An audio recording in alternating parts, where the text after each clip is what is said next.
All right, well, people are coming in. Welcome, everyone. I'll go ahead and get us started since it's 12:16 already. Wow, well, good afternoon, everyone, and welcome to our February EatWell Bites. I'm Julie Chabdi, Associate Director of Health and Wellbeing with the WorkWell Center and your host for today. And we're excited for today's topic, which is setting up your home kitchen for success. Throughout today's session, you're welcome to use the chat to ask questions, make comments specific to today's topic. And at the end, we'll announce upcoming programs through the Eat Well committee, as well as ask you to fill out the survey. And don't forget to mute yourself to minimize any background noise. Here on the slides, you'll see the Eat Well subcommittee, which is led by Dr. Carrie Kreutzer with the School of Gerontology and KSOM, as well as Lindsay Pine, our dining dietitian, and all the members of our Eat Well subcommittee. We're really excited to bring this to you over the next couple of months, and I'd like to thank everyone for all their hard work and time. And as always, on the next slide, just a reminder, feel free to stretch, move anytime during today's session in a way that feels best for you. And with that, if you can go to the next slide, it is my pleasure to announce our speakers for today. Really excited to have Dr. Greg Harlan, who is the co-director of Clinical Medicine, Director of Wellbeing in the Department of Medical Education, and Associate Professor of Clinical Pediatrics and Medical Education with Keck Medicine of USC. Also with him is Pablo Blanco, head chef and CEO of Blanco Food Company, professional chef and culinary instructor. And it's my pleasure to turn it over to Dr. Greg Harlan and Chef Pablo. Thanks so much. Thank you, Julie, and the committee. So we have three topics we wanted to talk about. First is organizing your kitchen, and then kind of review some essential equipment. And really pleased to have my colleague, Chef Pablo, here to give some tips of the trade and also some thoughts as to how you can do better in your own home. So I wanted to start with a picture of Chef Pablo where I work with him. So we teach a lot of classes for our dietetic students and also our medical students at the teaching kitchen at the Wellness Center here at the LA General Medical Center. So you can see us in action. We tend to have a lot of equipment. You see ovens and burners. We bring all the food together and cook in small groups. But we realize that today we're focusing on cooking at home. So when we start our classes, one of the things we always ask participants is, how would you assess your cooking skills? So I'm a big skier, and I like to say, think about your ski abilities. Are you a beginner, intermediate, advanced, or are you a black diamond chef? And based on that, you may think, okay, what are the recipes that I like to prepare? And as Chef Pablo has taught me, really the menu that you choose will then dictate, how extensive your shopping list is, and then basically what equipment you use. So as your skill increases, your equipment needs or desires may improve as well. But really, we're going to start quite basic. So one of the concepts we wanted to begin with is called mise en place, which is a French word for everything in its place. And this is both a physical, keeping things in their place, but also a mindset of how can I start thinking through what do I need for this entire recipe. And really, we focus on this because taking the time to get prepared helps not only make your meal prep more enjoyable, but also your finished product will be better. And I'm not the best at doing this, but I'm working on it, cleaning as you go. So we teach our students to have a handy bowl right at their station for scraps, for compost, and to keep things tidy. And we'll show you a number of examples. So here's a picture of my kitchen recently. And just take a moment. Does this look like mise en place? Is everything in its place? So. When I tend to cook, you can see there's multiple cutting boards. This is making a cauliflower curry. And things are relatively organized, but they're a little bit all over the place. So work in progress, but you can see some good chopping and dicing. And recently I did a little bit of work in my own kitchen. You can see the spice rack at the upper left. We had everything that we needed, but it was a little bit haphazard. So even just an organization of putting things in their place, the mise en place, helps to be able to find things much more easily. And the second step to that organization was even just arranging the spices in alphabetical order. So it's easy to know where things belong. Another option is to group things for your dish itself. So if you use the same 5 spices together for a chili dish, you may keep them separate, and then you just grab those when you need. So just some easy organizational ideas. The second is your equipment. So when you go to reach for a spatula, do you know exactly where that is? So this was a kind of DIY project where we tried to organize things. So we had all the wooden utensils in one spot, all the whisks and silicone in another. So just knowing where things are, it's easy to then know where to put things back. So our students oftentimes ask, do I need a large block of those knives that you can get, 10 of, or do I just need one knife? And the answer from Chef Pablo is you really need 3 knives, and to keep them fairly basic. So the most essential is a chef's knife, usually a 6 to 8 inch long knife, can be multi-used for chopping, dicing. The second is a serrated knife, so specifically for cutting things like bread and the thin skin of tomatoes. And then a very useful small paring knife, which is used for more delicate work, slicing, strawberries, peeling fruit. But that's the 3 basic ones, and I'll let Chef Pablo in a bit talk more about options. And then you want to keep your workspace organized. So here's an example of a dish we made recently, some mango salsa. And you can see it has maybe 6 to 8 ingredients. You have a chef knife, a serrated knife, and then a juicer. And that's about all the equipment that we needed. This one looks a little more in place, right? 1 cutting board, everything is washed and ready to go. And my probably most commonly made meal is guacamole or avocado toast. And we recommend, starting with something you already like and that you're decently familiar with, that maybe has 6 to 8 ingredients. Read through all of the steps and determine your sequencing. And here you can see there's a chef's knife, a fork for the mashing, and then my friend bought me a kind of fun avocado slicing tool that actually it's okay, but it's probably not really necessary. And then a couple of condiments, everything but the bagel sauce on top, and some salt and avocado. So keep things clean, keep things simple. And then when you think about batch cooking or what am I going to do with all of this food, we really recommend some nice glass storage bowls. Tend to be much better than plastic, and you can reheat in them. And having multiple meals, so maybe one is going to be for lunch, save one for dinner another night, and you can freeze others. So the idea of batch cooking when you're spending your time, then you have some left over. So we wanted to get a sense from you all, what is your favorite kitchen tool? You can either put it in the chat or someone can feel free to unmute and share. I'll take a moment to look at the chat also. Instant Pot, microwave, there we go, very common. And we realized that we want to do some things. Ice cream shoot, there, scoop, there we go. Great. Oh, immersion blender. Perfect. Yeah, so lots of good things. And the second question is, well, what's on your wish list? What kitchen tool do you want to buy or have been eyeing? Sounds like egg-sized frying pan is a spatulas. Mix. And then chef knife from Japan. Okay, perfect. Oh, mandolin. Oh, good. All the things we had thought about. Okay, great. So we're going to come back to these in a moment. So I wanted to hand it over to Chef Pablo. Some of the ideas we had or pre-thought were questions like, are metal measuring spoons better than plastic or measuring cups? And do you need expensive mixing bowls? What about things like a grater or a kitchen scale, knife sharpener? Okay. Hi, everyone.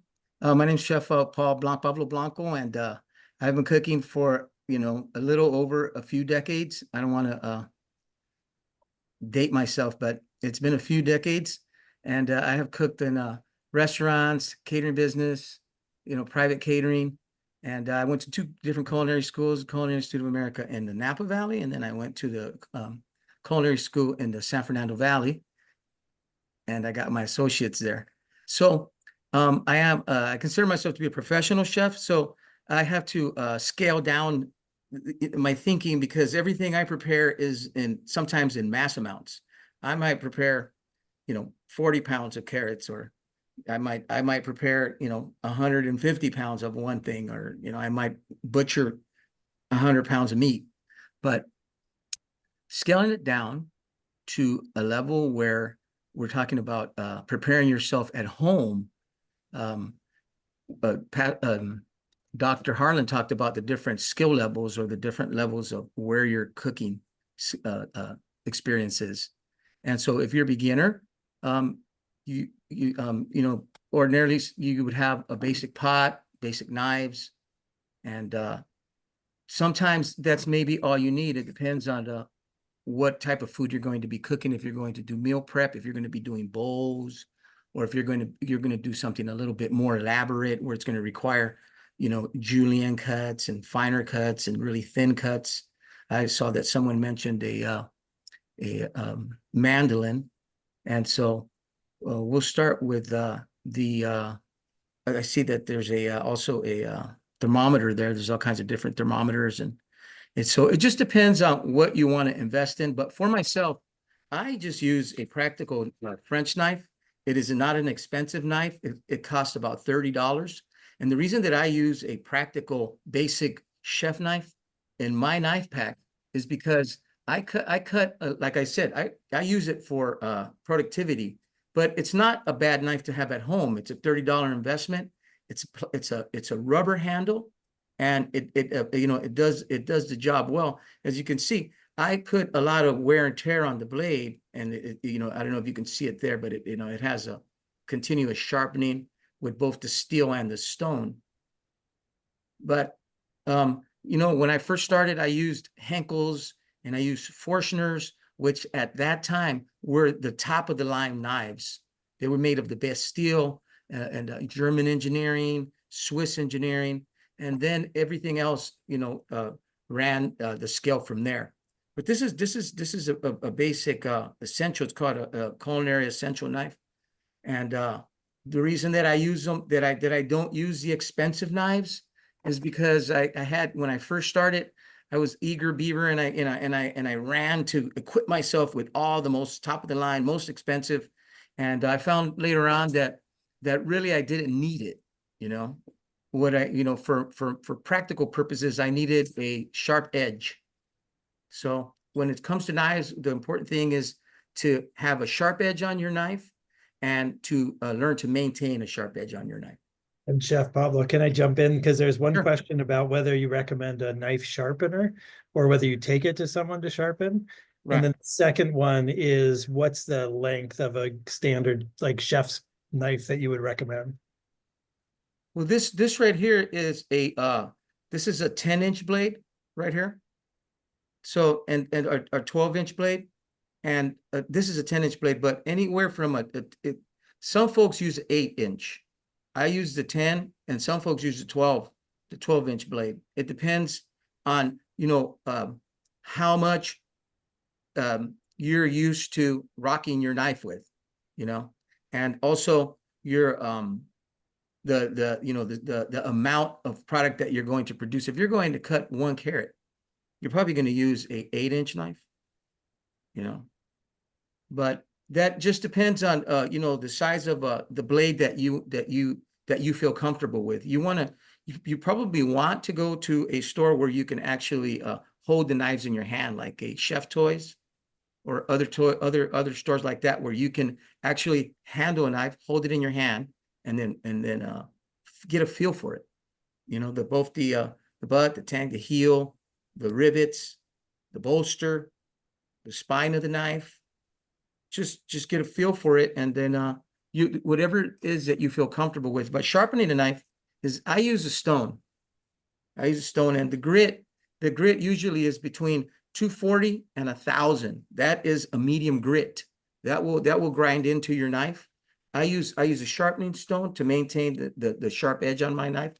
But also the other option is you can have a handheld sharpener that provides the necessary angles from a 20-degree angle, so that the knife sharpens and creates literally a really fine edge. So that's why getting it professionally sharpened is a great idea. It's a little costly. It may cost, it varies.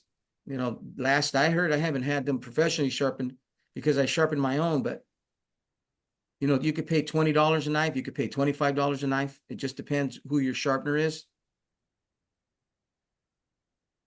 And there's also a Block or question. something else, yeah, storing your knife. So I carry a knife pack, and I use a blade cover. Blade covers are available in all the stores. Blade covers are nice if you keep it in your drawer, but if you have a block, it's also a good storing process also. That's a good one. And I know So yeah, and people can ask their question as well if anyone wants to ask in real time as well. But there's a question about if the stone sharpens a serrated knife. that's a good question. The serrated knives are a little tricky, but yes, it will. You just need to work on it also with a sharpening with a steel. Yeah, it's a great question. Work a little bit, but usually a serrated knife doesn't really lose its edge. If it starts to lose its edge, sometimes it's time to get a new one. But because ordinarily you don't use it for a lot of chopping, you only use it to slice bread. That's really its purpose is to slice bread with. Yeah, and one of the things that I love working with Chef Pablo is that he's really tried to teach me that you don't need very expensive equipment. You just need to take care of it, and it can help to start with something very, middle of the road. And these were some examples of the meat thermometer that you could find for $10 to $15 online. Is a very simple but important tool because you really want to learn to cook the meat to the proper temperature for safety and then also for quality. And also for something like a grater, that investing in something like this one shown, a microplane grater that you can use for zesting or you can use for Parmesan cheese grating. There's a lot of utility to it, but that's a worthwhile investment. Yeah, every knife pack is it's important to have your microplane in there. That's for fine grating, like zesting, but then also you have a box grater, which is also a great tool to have in the kitchen because that grades on a not so fine a level, and it offers 4 different blades in a box grater that are essential for salads, and things like that for vegetables. The thermometer is also an essential tool to have in your arsenal of tools in your kitchen because it will also help not only tell you when a piece of meat is done, but also that it reaches the critical temperature to keep it safe to be able to eliminate the potentially hazard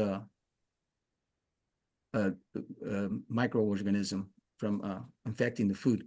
But the tool is essential in also maintaining quality, in that when you know that you reach a certain temperature, you retain moisture in meat, and you retain the vitamins and the minerals and in the vegetables when they reach a certain temperature.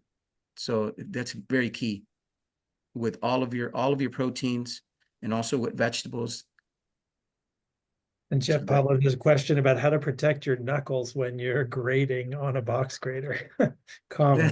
That's a good question. Also, you can use a cutting glove.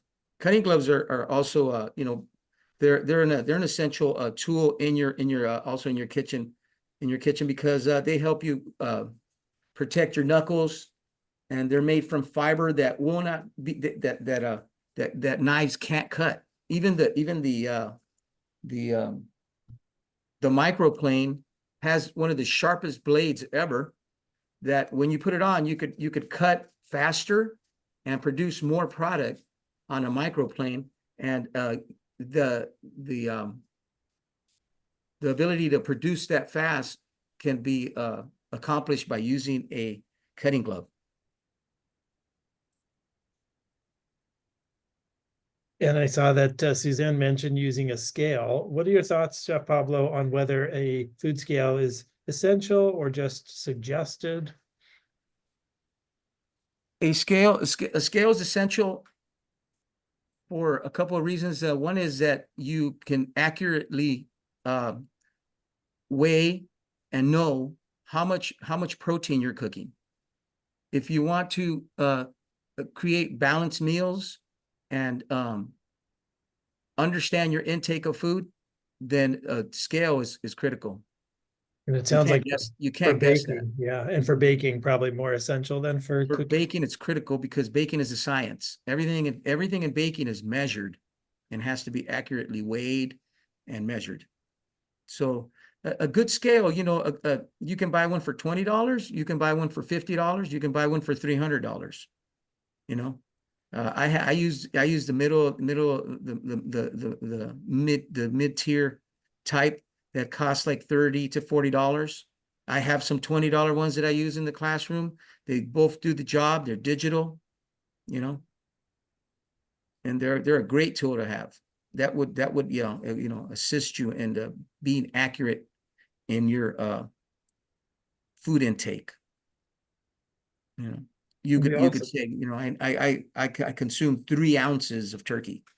I consumed, you know, 5 ounces of whole grains. Mm-hmm.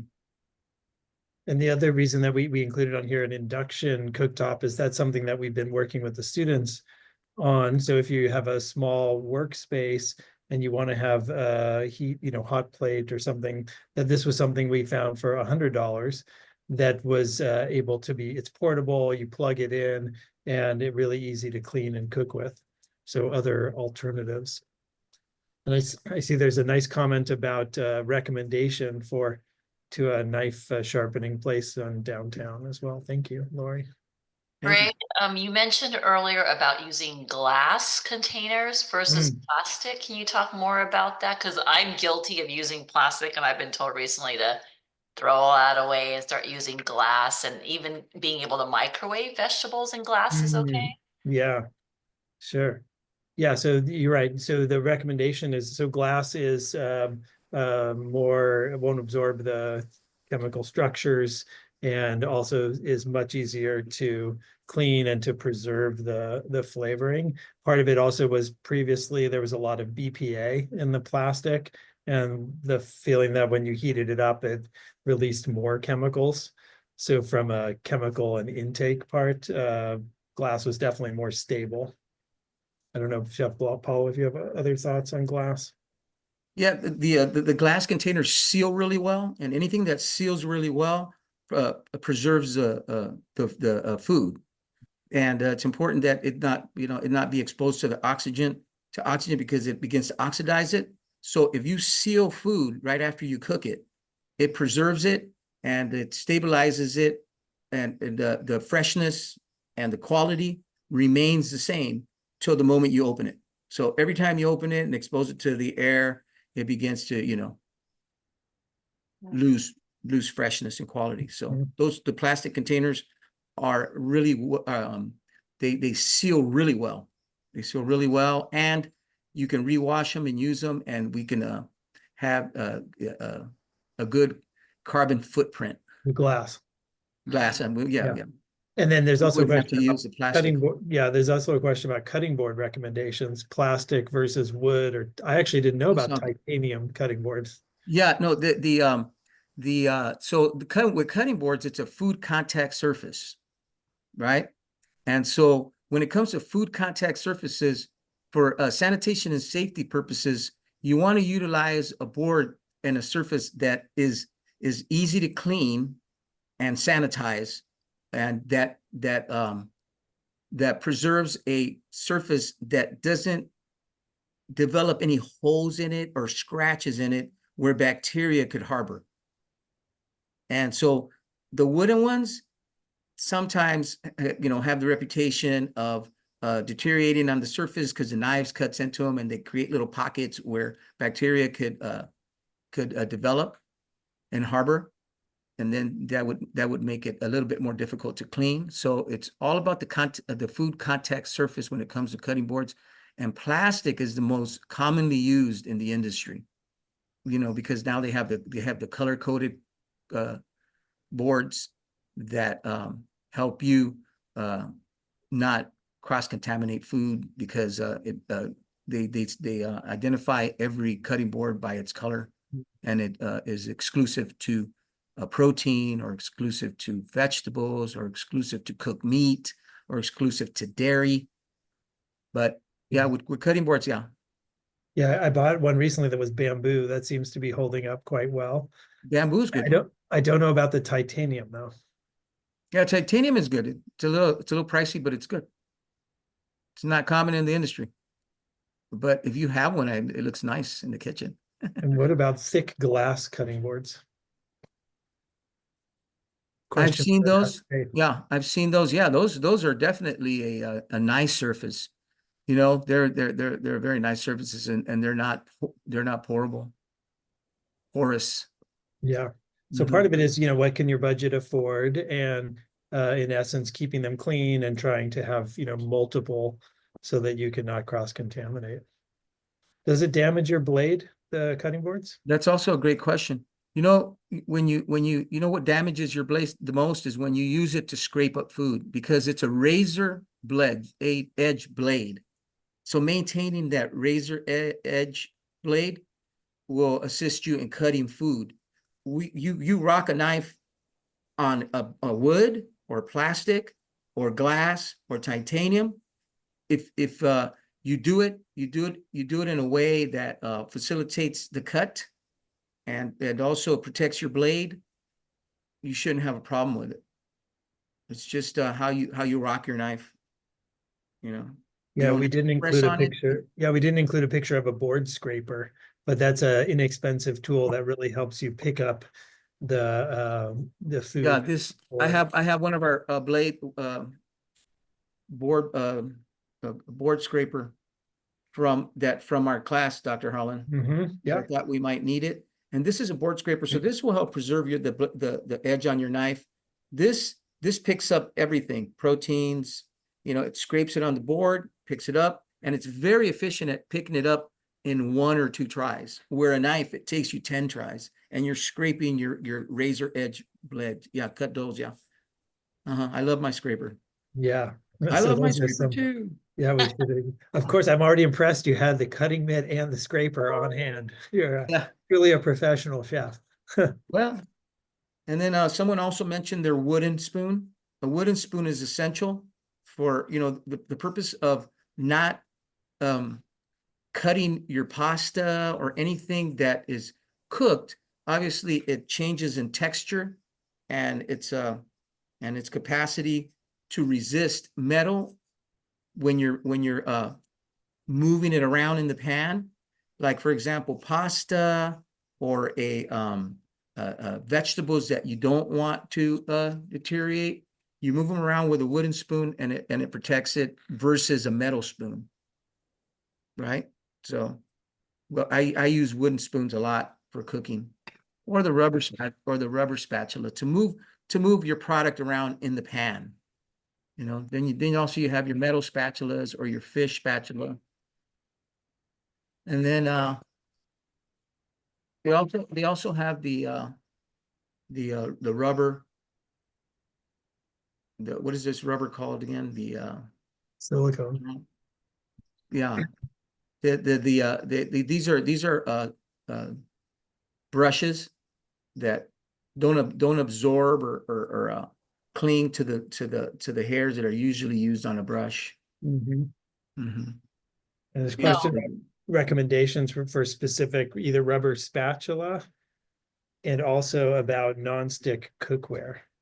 Yeah. So yeah, the nonstick pans. So the nonstick pans, you want to protect your nonstick pans, both by not using really high heat and then using non-metal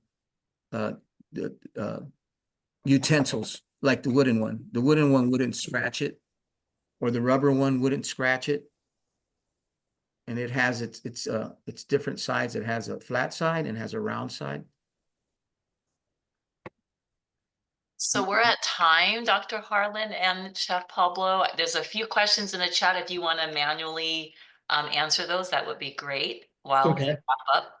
Okay, we'll try. Few additional questions, if you want to, both of you, that'd be wonderful. And I'll turn it over to Lindsay to talk about our Eat Well programs and our preview for the next couple of sessions. Thank you so much. That was so informative. I think we could do a part 2 for sure. Thank you.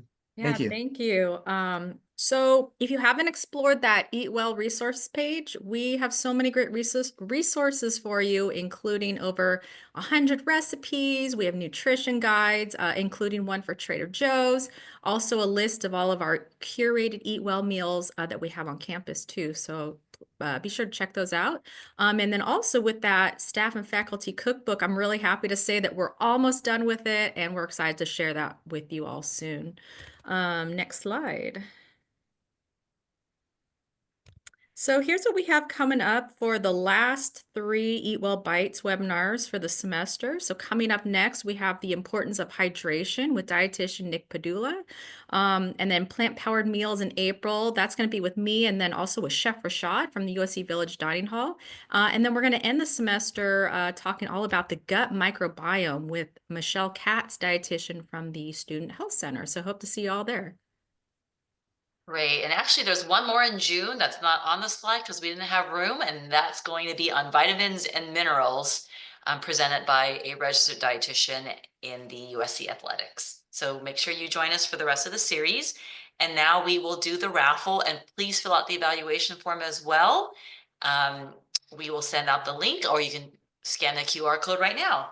So if you don't mind to stop sharing your screen, Dr. Harlan, we'll do our raffle. Thank you everyone for entering.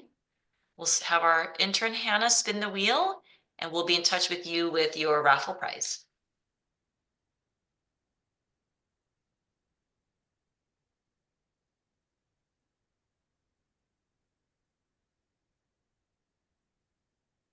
Congratulations, Karina Felix, for being our raffle winner. And yes, we will have the recording on our website later today or tomorrow, and we'll share the slides as well.